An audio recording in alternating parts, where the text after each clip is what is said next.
Hi, I'm Charlotte. And when I was 19, I decided to go a slightly different path to everyone else and did a degree apprenticeship rather than going to university. So I want to talk a little bit about how that's went. I am 25 now, so it's been a little while since I started. I have finished my apprenticeship. I've gone traveling for a year. I am now in a different career and doing something really different to what my apprenticeship was in. So if you're interested to hear about whether I think it was the right choice or not, then stick around. And if you're someone that's interested in finding out a bit more about what it's like being an apprentice, how it can impact your career, then this is the video for you. So let's get into it. I've got to start off with a little bit of context. Why did I actually choose to do an apprenticeship rather than going to university? Granted, set the scene, this is 2018, 2019 when I finished college. So apprenticeships weren't really a thing as much. I think it's much better now. But even back then when I was making my career choice, when I spoke to my careers advisors and said, hey, I don't really think I want to go to university, we just sat and Googled things. They didn't really have any advice. So I thought, oh, okay, interesting. Am I going to make the wrong choice here? But anyway, so I have had a job since I was 14. I've always really enjoyed making my own money and being independent. And at college, I did really random subjects. I did geography, English, and film. So they didn't kind of complement each other. So I think it was clear from the offset that I just didn't really know what I wanted to do. And in my head, even at my 18-year-old brain, just thought, this is crazy that I'm going to have so much debt.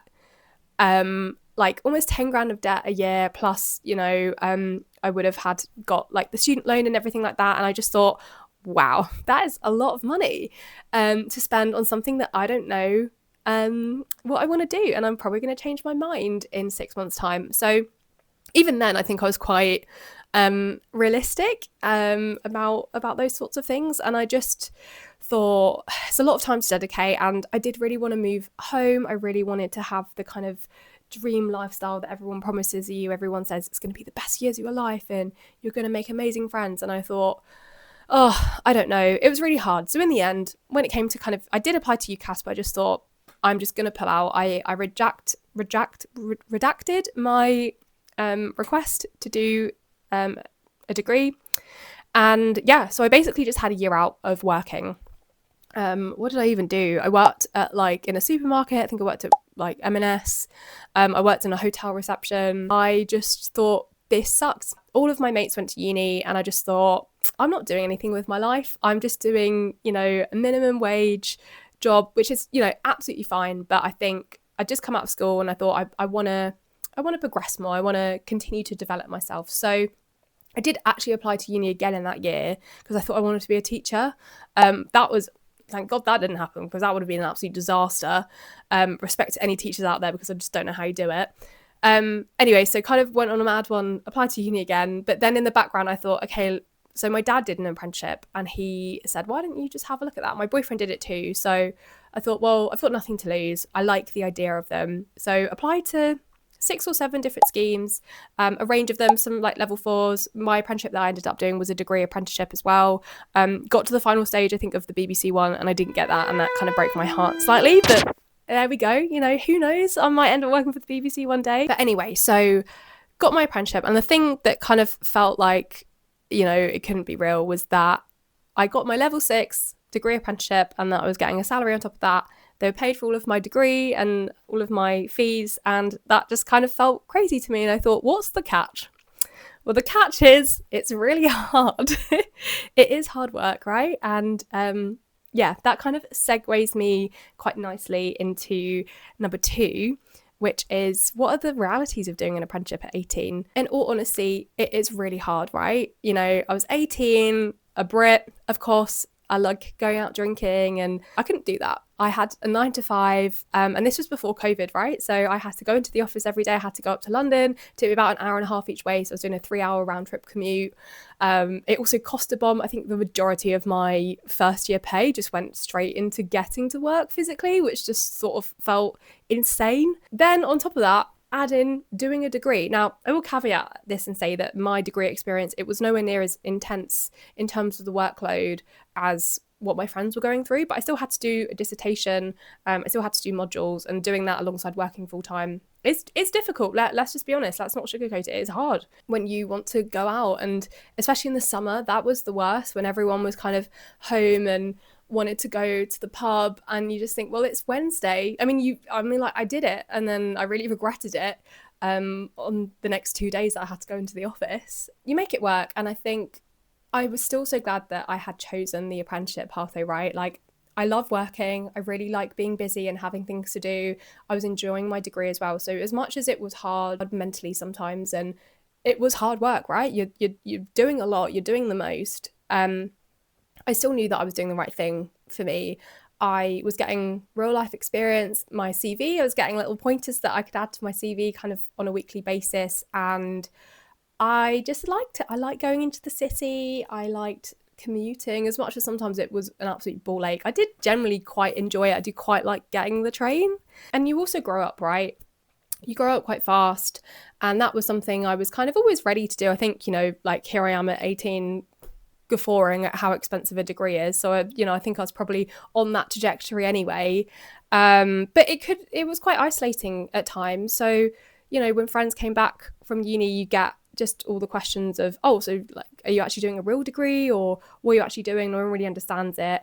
But to caveat that, I'm very lucky that on my cohort of apprentices, we all became really good friends, and we're still friends now. So I still had people to go through it with, but I did feel a little bit like the odd one out when my friends did come back to the uni, and I'd go out and see them. And sometimes people get weird questions, like I'd say, oh yeah, people would always ask me, oh, what uni do you go to? And I was like, well, I don't, I do an apprenticeship. And that was always kind of had interesting responses to that. And it did get better, right? I think as time went on, and then it's kind of the sweet spot, because my apprenticeship was 4 years. When all of my friends like finish uni, and then we're doing the panicking of like, oh my God, I need to get a job, or should I do a panic masters?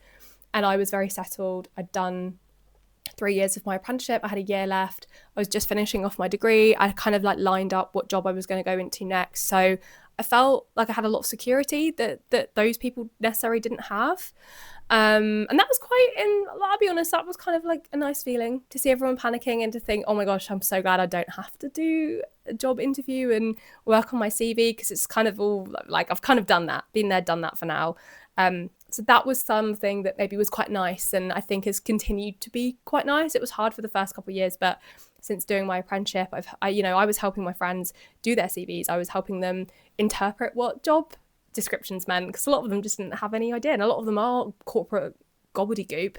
So I was able to translate that, and that was also kind of a cool feeling, and having that knowledge that my friends didn't have, and just kind of having a different mindset and a different approach to things, I think was something that I was quite grateful to have had. So how did it change my career, right? Because I think everyone kind of gets the concept and knows what an apprenticeship is, and I think people are much better understanding now that you don't just make tea. I think that was quite an old stereotype, and I did have that a little bit, but as in like people thinking that that's what I did, that's actually not what I did at all. My apprenticeship was 4 years, and every 6 months I did a new rotation. So I was meant to do 8 rotations, but obviously COVID, I didn't do all 8. But I got to work in a variety of different teams. So I worked a little bit in marketing. I helped like run a software development team. We were developing an app in a business transformation. I've worked on like really technical projects, led projects. That was amazing for me because, like I said, someone that didn't really know what they wanted to do, this allowed me to give things a go. And so many of like the teams and like, colleagues I'd speak to would kind of say like, you're so lucky to be able to try out different roles. And I had quite a lot of autonomy on what roles I did do. I'm so grateful for that experience, because now I'm in full-time work. It's hard, man. Like if you don't like what you're doing, you have to find a new job. And it is really hard now. Like you can, I think, quite easily get stuck in a role, and as your life develops, as you have more financial dependencies, maybe if you want to buy a house, like you have to be realistic and think, can I afford to make a career jump? That was able to kind of chop off and, strike out a lot of different roles I thought I might have liked, or similarly, there were some things that I did and I thought, I'm going to hate this, and I actually really enjoyed. So that information is really valuable. I think it's more important to know what you don't want to do. I think that's just as, important to working out what your overall career is that you want to do, and just trying things out, right? And I think it's made me kind of a little bit restless, and I don't think that's a bad thing. I think I'm someone anyway that can get bored quite easily.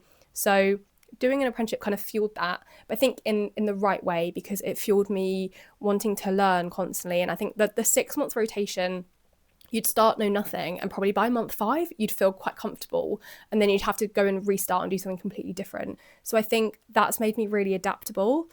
And now I'm someone, so recently I had a bit of a career change, so I'm still in the same company, but I'm doing something very, very different now.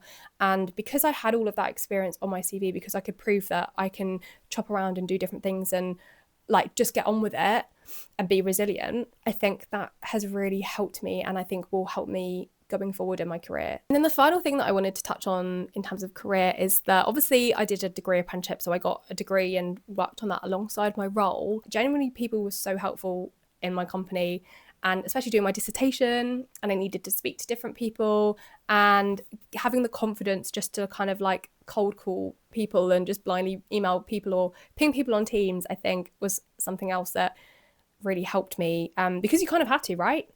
I was going to fail my degree if I didn't find the early careers person and ask them about, how the algorithm worked, or, like random stuff like that. It's also something that is helpful because I think it's so important in your career to be able to speak to people, to be able to reach out to people, have confidence with people and interact. So that's also something that's really helped me. Moving on to personal growth and those maybe sort of softer skills.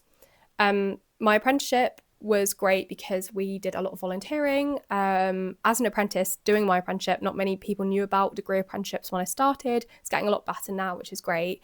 But because of that, we got to go and so I did talks at careers fairs. I got to speak with parents and other students. My most amazing opportunity was that I got to go to number 10 Downing Street and speak with the Secretary of State for Education during National Apprenticeship Week with some of my fellow apprentices to talk about our experiences as an apprentice, how we got into it, why did we choose to do it, what do we think can be improved. That was incredible, and I got to get my picture outside number 10, and that was just like such a cool experience to be with such an important person. And yeah, I'll never forget that day. At work, we use a thing called Viva Engage, and I got the opportunity to film some kind of internal social media posts with the CEO, who is CEO of a very, very big company, and that was also really cool. Earning money from an early age has really helped my financial literacy. When you get a paycheck and you think, okay, well, I need to pay to get to work, what else should I do with this money? And when you are sort of 19 years old, like having kind of, what was I think when I first started I was on just short of £20,000 a year, so having like about £1,000 just over a month to play with was actually kind of big money. I'd only done part-time retail jobs, so that was kind of cool. I mean, the majority of that did go to rent to my parents and then physically getting to work.